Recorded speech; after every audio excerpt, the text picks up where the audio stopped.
Eu começo a história falando a respeito de dois titãs, um casal, uma moça chamada Reia e um moço chamado Crono. Crono é dito ser o deus do tempo, mas na verdade a tradução do nome dele é simplesmente o Corvo. Tá bom, né?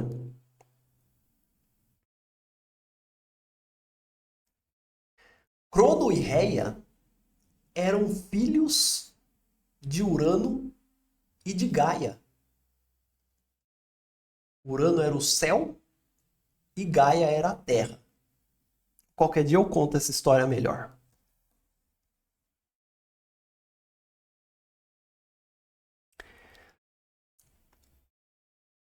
Eles eram irmãos e ao mesmo tempo eram marido e mulher. Ou seja, o incesto aqui já estava comendo solto.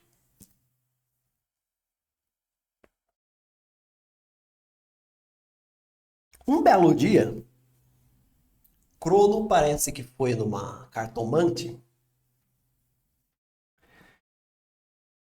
e ela fez uma profecia alarmante para ele. Ela disse que um dos seus filhos iria tirá-lo do poder, iria destroná-lo. Crono ficou particularmente assustado, porque ele já tinha feito isso com seu pai, Urano, de uma maneira meio traumática.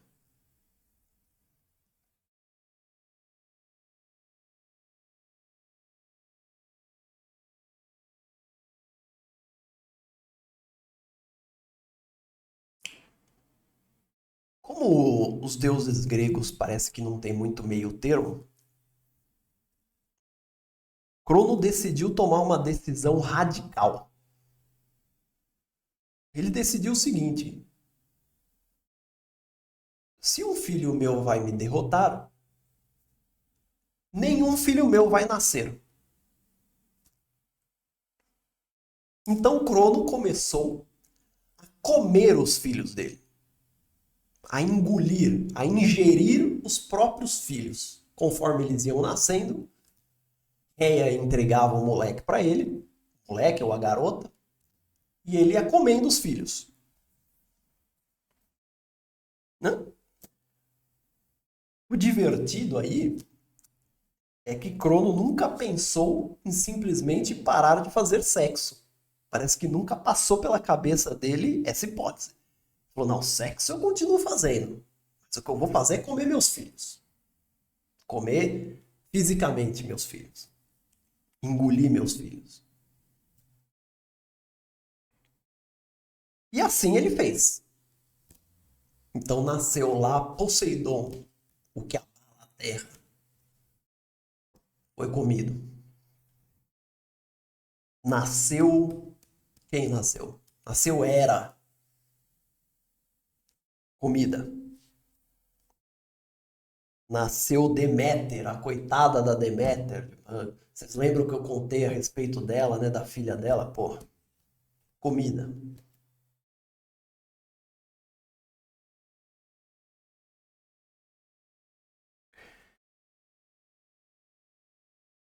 Bom, evidentemente que nenhuma mãe gosta de ver os seus filhos sendo comidos.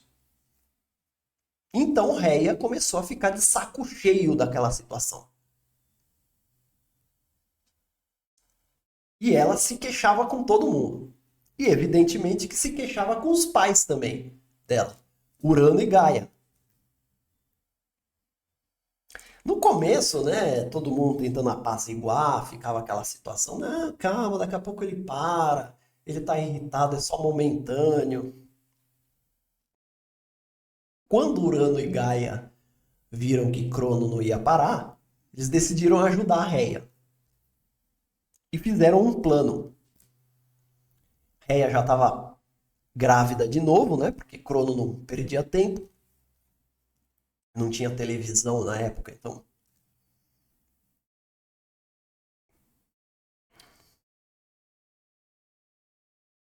E aí Gaia combinou o seguinte com seus pais.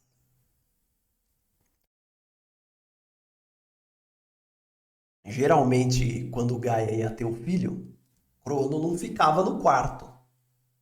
Crono ficava para fora lá, né?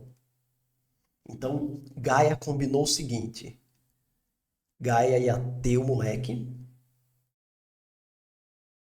ia entregar o garoto pra... Desculpe, Gaia não. Volta, volta. Réia, Réia, Réia. Réia ia ter a criança. Ela tava no quarto com Gaia. Crono, machão, tava lá do lado de fora.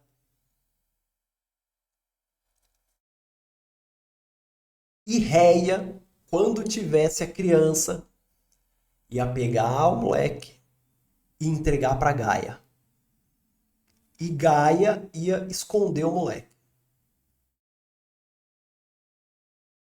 E no lugar da criança, eles iam entregar qualquer outra coisa para Crono. Esse era o plano.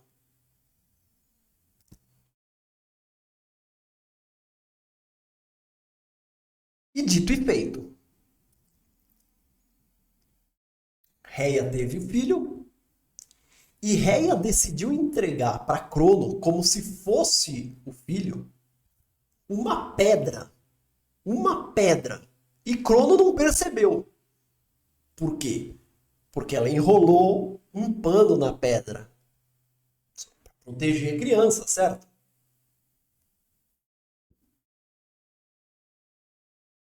Essa pedra, depois, um momento depois da história, né, um spoiler, é que depois Crono acabou vomitando todos os filhos. E o primeiro que ele vomitou foi a pedra. Alguém pegou essa pedra e botou no santuário de Delfos. E ela parece que foi encontrada e agora está num museu aí. Eu vou deixar uma foto dela aí, para vocês verem. É a pedra que foi engolida por Cronos. Isso foi encontrado. Então é óbvio que essa história é verdadeira.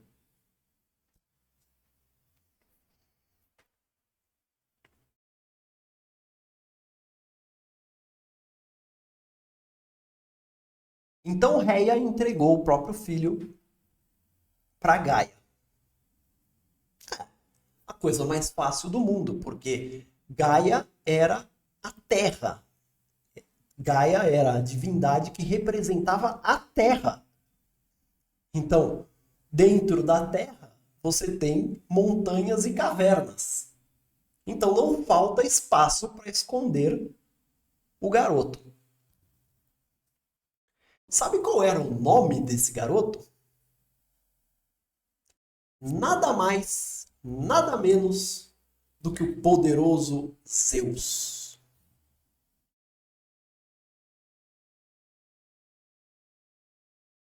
Então Gaia saiu de fininho, escondida, pulou a janela e levou Zeus aonde ela achava que Crono não procuraria. No Monte Ida, em Creta. Então, se você for para Creta hoje, você pode visitar uma caverna lá que eles dizem que foi o local onde Zeus viveu no começo da vida dele. Provavelmente é verdade.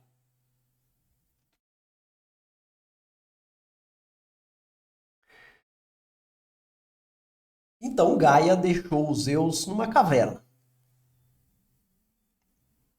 E aí tem dois detalhes assim fantásticos, né?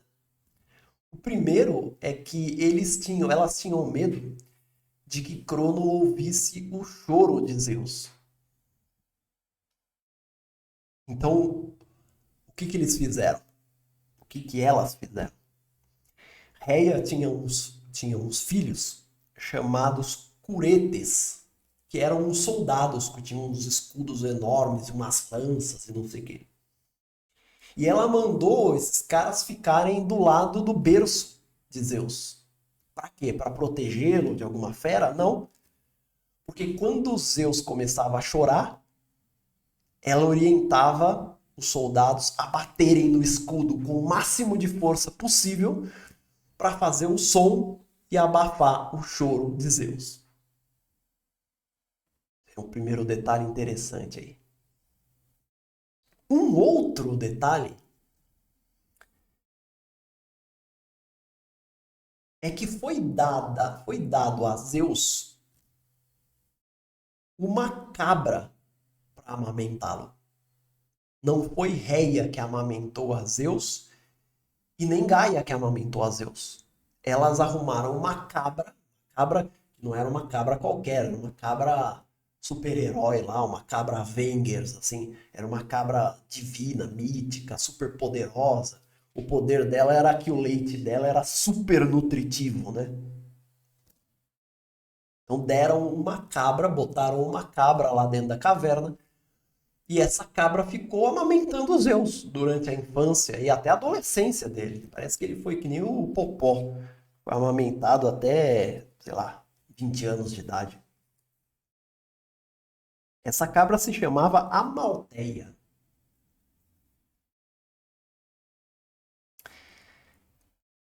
Zeus, quando cresceu, ele estava tão ligado à Amalteia, ele se sentia em dívida com a Amalteia. Para demonstrar a gratidão dele pela cabra,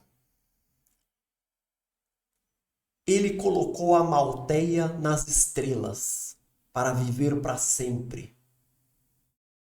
E hoje nós conhecemos, nós olhamos para o céu e reconhecemos essa cabra, que é a constelação de Capricórnio. Se você não sabia por que essa constelação está aí, é por causa disso. E se você é de Capricórnio, é do signo de Capricórnio, sinta-se homenageado aí, porque você fez um grande bem para a humanidade.